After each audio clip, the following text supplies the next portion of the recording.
Bank बंद हो रहे हैं या उन्हें बंद किया जा रहा है? मंदी आ रही है या मंदी लाई जा रही है? ये कुछ ऐसे सवाल हैं जो मन में उठते हैं।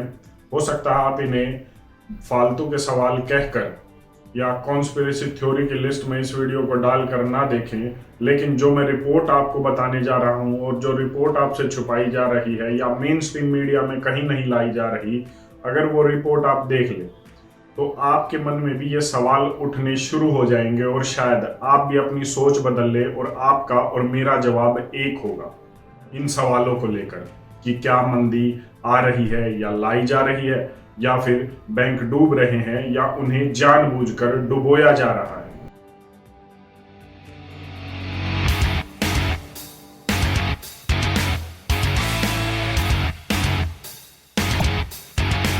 सबसे पहली बात, कोई भी बैंक पैसा कैसे कमाता है? ये पैसा आपके पैसे से ही कमाते हैं। आप बैंक में अपना पैसा जमा करते हैं और इसी पैसे को बैंक किसी और को लोन के रूप में दे देता है। ये सबसे पहली चीज है। जब कोई बैंक आपके पैसे से पैसा कमाता है, वो इंटरेस्ट लगाता है उस लोन पर और उसके बाद उसे पैसे मिलते हैं। और दूसरी चीज, जब कोई भी बैंक पैसा कमाता है वो है इन्वेस्टमेंट के रूप में। स्टॉक मार्केट में इन्वेस्ट कर दिया उस पैसे को, या किसी कंपनी पर इन्वेस्ट कर दिया, किसी कंपनी के शेयर ले लिए, या फिर बॉन्ड के रूप में इन्वेस्ट करके। इसका सबसे बड़ा उदाहरण है silicon valley bank. Silicon valley bank जब 2 दिन के अंदर डूबा तो उसमें 188 बिलियन डॉलर थे, जिसके 128 बिलियन डॉलर्स के सिलिकॉन वैली बैंक ने बॉन्ड्स ले रखे थे, बॉन्ड्स में इन्वेस्ट कर रखा था। अब 2020 के बाद जो महामारी आई या लाई गई, उसके बाद जो इन्वेस्टमेंट है, जो स्टार्टअप्स है, वो अनप्रिडिक्टेबल हो गए हैं। कभी भी कुछ भी हो सकता है और स्टार्टअप्स बहुत ज्यादा फेल हो रहे हैं। मतलब कोई भी व्यक्ति अगर अपनी कंपनी खोल रहा है तो उसके न चलने के, मतलब उसके बर्बाद होने के चांसेस ज्यादा हो जाते हैं। और इसी वजह से जो स्टॉक मार्केट है वो भी अनप्रिडिक्टेबल है। तो बैंकों की स्थिति ज्यादा कुछ अच्छी है नहीं, क्योंकि उन्होंने या तो स्टॉक मार्केट में इन्वेस्ट कर रखा है पैसा कमाने के लिए या फिर बॉन्ड खरीदने के लिए। अब सिलिकॉन वैली बैंक ने भी ये कर रखा था, बॉन्ड्स ले रखे थे, और जैसे ही लोग अपना पैसा लेने के लिए वहां पहुंचे, सोशल मीडिया बैंक रन हुआ, तो सिलिकॉन वैली बैंक के पास कस्टमर्स के पैसे थे नहीं, तो उसने जो बॉन्ड पहले महंगे खरीदे थे अब उन्हें सस्ते जो है दामों में बेचना पड़ा और उसे नुकसान हुआ। और अंत में सिर्फ 2 दिन के अंदर सिलिकॉन वैली बैंक डूब गया, बंद हो गया, कोलैप्स हो गया। ये बॉन्ड का, स्टॉक मार्केट का दूसरा तरीका है। अब मेरे और आपके 2, 4, 10 लाख रुपए का लोन लेने से बैंक को कोई कुछ खास फर्क नहीं पड़ता। ना तो बैंक इतना उससे ज्यादा कमाता है और ना ही बैंक डूब जाएगा अगर ये पैसे डूब जाते हैं तो। हाँ, इतना जरूर है, अगर कोई बिजनेसमैन, कोई व्यापारी बड़ा लोन लेता है तो बैंक को काफी फर्क पड़ता है। इसका अच्छा असर यह होता है कि बैंक हजारों करोड़ में लोन देता है, उसे करोड़ों रुपए ब्याज मिलता है और उसकी कमाई होती है। अब इसका बुरा असर यह होता है कि कोई भी अगर डूब गया, वो पैसे लेकर भाग गया लंदन, तो फिर बैंक के लिए मुसीबतें खड़ी हो जाती है, बैंक के बंद होने की स्थिति भी पैदा हो जाती है। ये इसका बुरा असर है। इससे पहले वाली वीडियो में मैंने बताया था कि कैसे अमेरिका के 200 बैंक बंद होने के कगार पर है। उनके बंद होने का कारण भी मैंने बताया था और इसका भारत पर असर क्या हो रहा है वो भी मैंने बताया था।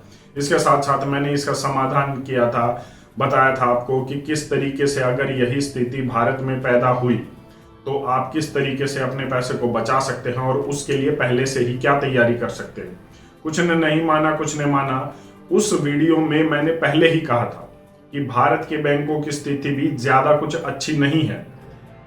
आप में से कुछ ने माना, कुछ ने नहीं माना, और हो सकता है वही कॉन्स्पिरेसी थ्योरी की जो है टैग उस वीडियो को लगा दिया हो। लेकिन अब जो रिपोर्ट आई है वो रिपोर्ट भी यही कह रही है जो हम बात कह रहे थे कि भारत के बैंकों की स्थिति भी ज्यादा कुछ अच्छी नहीं है। ऐसा मैं इसलिए कह रहा हूं क्योंकि जो विलफुल डिफॉल्टर्स की लिस्ट है उसने अब 13,000 करोड़ रुपए इस साल में डकार लिए हैं बैंकों के।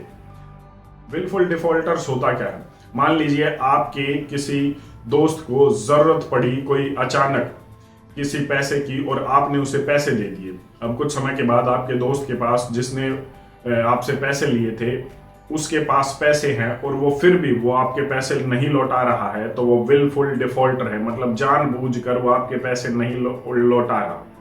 अब यही हाल है भारत के बैंकों का।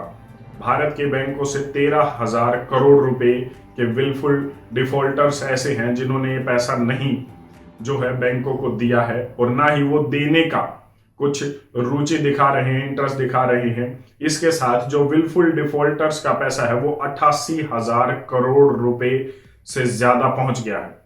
मतलब बैंकों के 88,000 करोड़ रुपए डकारे जा चुके हैं इन विलफुल डिफॉल्टर्स के द्वारा। यही नहीं, पिछले 2 साल में जानबूझकर बैंकों का ये पैसा डकारने वालों की लिस्ट लंबी हुई है और इनमें 38% इजाफा हुआ है। 2020 में जहां 12,911 विलफुल डिफॉल्टर्स थे, ये 2021 में बढ़कर हुए लगभग 14,000 और अब 2022 में इनकी संख्या 15,000 से ज्यादा हो गई है। मतलब 15,000 से ज्यादा लोग जानबूझकर बैंकों का वो पैसा नहीं दे रहे हैं जो उन्होंने लोन के रूप में लिया था। अब लोन के रूप में नहीं लौटा रहे हैं जो लोन के रूप में दिया था, तो बैंकों की स्थिति क्या है ये हमने उस वीडियो में बताया था। बैंकों के पास पैसा नहीं है आपको लौटाने के लिए। अगर आप अपना पैसा लेने के लिए बैंक में चले गए तो क्या होगा? तो वही होगा जो सिलिकॉन वैली बैंक का हुआ, जो क्रेडिट स्विस बैंक का हुआ, जो यूरोप के बैंकों का हुआ और जो अमेरिका के और 200 बैंकों का होने वाला है। ये एसबीआई में लगभग 1883 के आसपास ऐसे अकाउंट है जिनका 75,000 करोड़ रुपए से ज्यादा फंसा हुआ है। पीएनबी में भी इसी तरीके के काफी अकाउंट है जिनमें 38,000 करोड़ रुपए पीएनबी का फंसा हुआ है और ये लिस्ट बहुत लंबी है। लगभग हर एक बैंक के काफी करोड़ रुपए, हजारों करोड़ रुपए इस तरीके से जानबूझकर ये लोग नहीं लौटा रहे हैं। तो कहने का मतलब है कि बैंक अब अच्छी स्थिति में नहीं है, बैंकों की स्थिति अच्छी नहीं है, भारत में भी हालात वही हैं। अब स्थिति जब बैंकों की अच्छी नहीं है तो क्या करना चाहिए? पहली बात तो ये कि सरकार या ये तंत्र कर क्या रहा है जब ये लोग बैंकों का या आपका पैसा नहीं लौटा रहे हैं। क्योंकि अगर एक किसान 1 लाख रुपए का लोन अगर अपनी जमीन, मकान, दुकान को गिरवी रखकर ले लेता है तो ये उसकी जमीन पर आकर डेरा डाल देते हैं और कहते हैं कि उन्हें वो पैसा चाहिए, नहीं तो जमीन की कुर्की रातों रात हो जाती है। तो ये हजारों करोड़ लेकर जब देश से बाहर चले जाते हैं, अब भी बैंक क्यों नहीं जो है अपनी नींद से, कुंभकर्ण की नींद से जाग रहे, या फिर ये इंतजार कर रहे हैं इन लोगों का देश से बाहर जाने का, उसके बाद अपना रोना रोएंगे कि हमारे बैंक से उस सेठ ने इतना कर्जा लिया था और अब वो देश से बाहर चला गया है। सवाल उठने चाहिए, सवाल क्या नहीं उठने चाहिए कि लगातार हर साल जो इन विलफुल डिफॉल्टर्स में, इन सेठ की लिस्ट में जो बढ़ोतरी हो रही है कि हर साल ये जानबूझकर जो पैसा नहीं लौटा रहे हैं देश का और देशवासियों के टैक्स का, ये उनकी जमा पूंजी को नहीं लौटा रहे हैं, तो उसके लिए सरकार क्या कर रही है? और क्या अगर ऐसा कुछ हुआ कि आपको अपने ही पैसे चाहिए, मंदी की मार वैसे ही पड़ने वाली है, महंगाई की मार पड़ी हुई है, तो क्या अगर आपको पैसे चाहिए होंगे तो बैंक आपको ये बोल देगा कि हमारे पास पैसा नहीं है और वो ताला लगाकर सरकार को चाबी दे देगा कि अब हम इसमें कुछ नहीं कर सकते? तो क्या अब जो मैंने शुरुआत में कहा था, तो क्या अब सवाल नहीं उठना चाहिए कि बैंक डूब रहे हैं या उन्हें डुबाया जा रहा है? मंदी आ रही है या मंदी लाई जा रही है? क्योंकि जानबूझकर पैसा लोन के रूप में ले लिया जाता है और फिर जब सब कुछ ठीक ठाक होने के बाद भी वो पैसा बैंकों को नहीं लौटाया जा रहा, बैंकों का पैसा डकारा जा रहा है, आपका पैसा डकारा जा रहा है। तो एक बार कमेंट करके जरूर बताइए कि क्या बैंक डूब रहे हैं या बैंकों को जानबूझकर डुबोया जा रहा है। धन्यवाद। जय हिंद।